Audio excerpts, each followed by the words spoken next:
Okay, we're starting on our rabbit project today.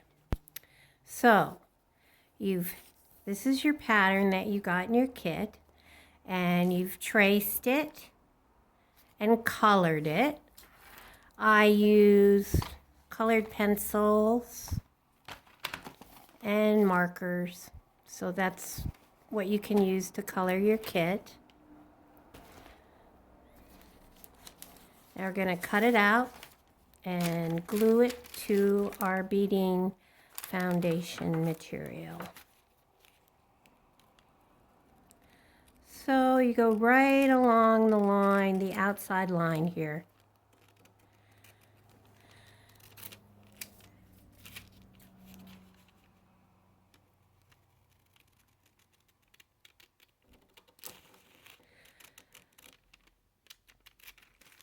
Basically, we're going to be using felt today, and I prefer felt over lacy stiff stuff for projects that are going to go on leather and you're going to do the whip stitch.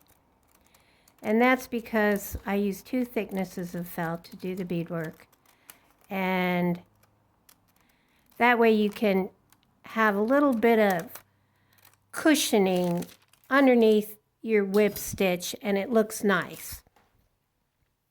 So like here is lacy stiff stuff, and it's pretty thin. It's good for jewelry. I use it for jewelry. But today we're going to be using felt. Now in your kit you got 2 thicknesses of felt, and you're going to be using both of them. See, there's 1, 2. And this is a 7-inch hoop. It looks to me like a 6-inch hoop would work also for this pattern. Just whatever you have. So you put the felt on the hoop, tighten it down, kind of pull the corners. Then you can trim these corners if you choose to, or leave them long. Some people think it kind of gets in their way. I kind of go both ways. I can leave them or cut them. Generally, I do cut them though, just to make sure that you're not accidentally beating them in to your piece of beadwork. There we go. Corners are cut off. Get rid of those. Okay, rubber cement, just regular from the hardware store or 5 and dime. You're going to be sewing this whole thing down, so it doesn't have to be perfect. It's just to hold it in place before you get your first stitch on there.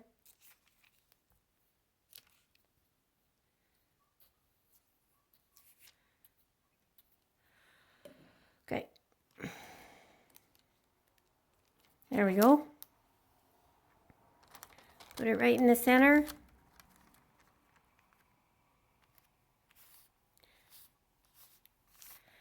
Smooth it out.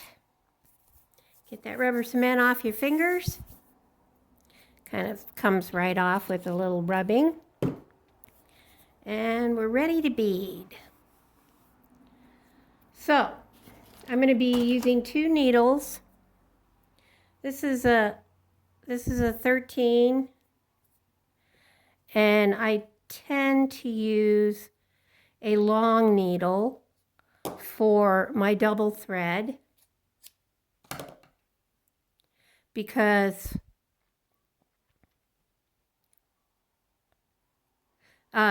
it's just easier to pick up the beads and make it happen faster when you have a long needle when you're stringing your beads. And then I use a short needle to lock down with.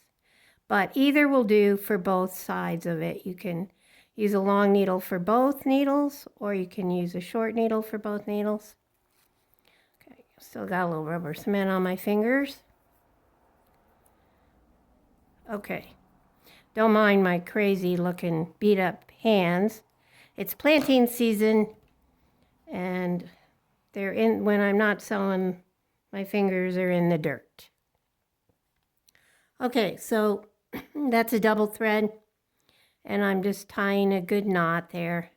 Use whatever technique you like. Just make sure it's a good knot.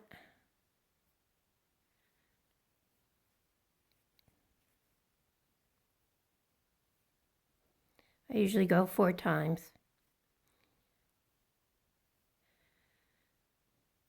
3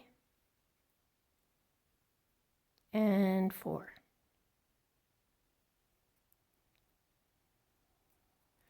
All right, you take your double thread and you come up right on the corner, right here, like so. Now you put your beads on there. And for me, I like to use a neutral color for my outline. So we're using gray just because it won't interfere with whatever colors your pattern are. So if you have a colorful piece like this, the gray is just something that's not gonna interfere with your pattern. Now you see, when you have hank beads, it's great because you can just kind of hold on to them like that and put your needle through there like that, and you can get a whole bunch on there without having to pick up. Now you're not always going to have beads on a hank, and then you just pick them up. Okay, so that's good to start.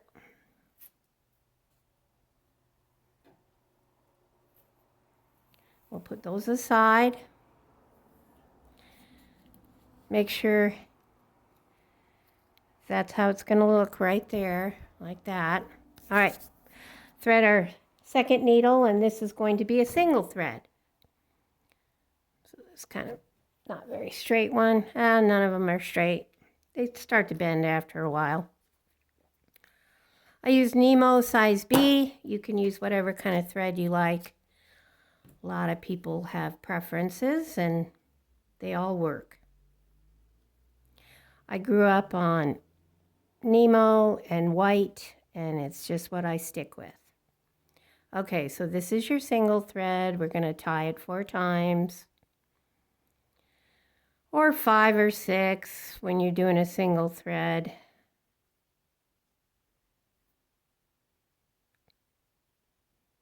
Three, 4, 5. That's good. Okay. So, you can see that's the back side there. Let's get these, pull this tight before you get started. Make sure you don't have any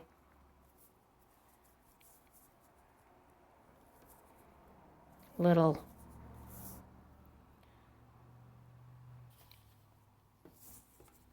lumps and bumps in there. There we go. All right, I like the way that looks. No lumps and bumps. Double check your thread there. You can pull it back through. Make sure you don't have any loops on the back. And you're ready to start. So I'm a lefty, so I start and work this way, but whatever is comfortable for you is fine. I mean, I don't know how you right-handed people do it. Here we go. This is called couching or bead embroidery. You have your beads like that. I put a finger to show where I'm working, and you come up right next to the double thread and you go over it.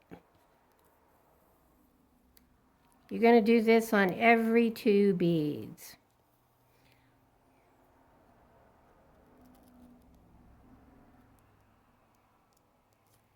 So you're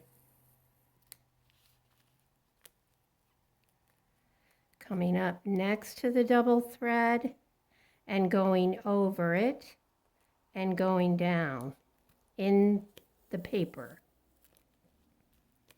And that's couching.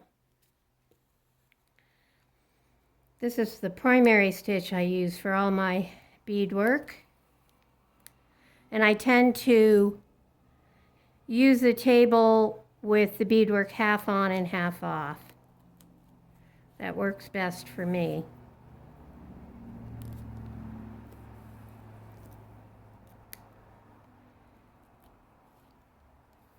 You're going to do this all the way around. You're going to go now and back here. And when you get back to the beginning, then you put your double thread down through the felt and tie off. And then your last stitch is down with your single thread and you tie off. I like to do that with the outline to keep it separate from the rest of the beadwork. Then you'll tie your double thread again and your single thread again, and you'll start on the rabbit. So when I'm finished with this, we'll come back to you guys and we'll be starting on the rabbit. I hope that this is coming out okay, this video, so you can see what I'm doing. Up through the felt, down through the paper. But you're going to be working on only paper after this. This is the only time you'll be coming up through the felt. After that, you'll be coming up through the felt and the paper for the whole project. Okay, see you back here when we get going on the rabbit. That's the beginning.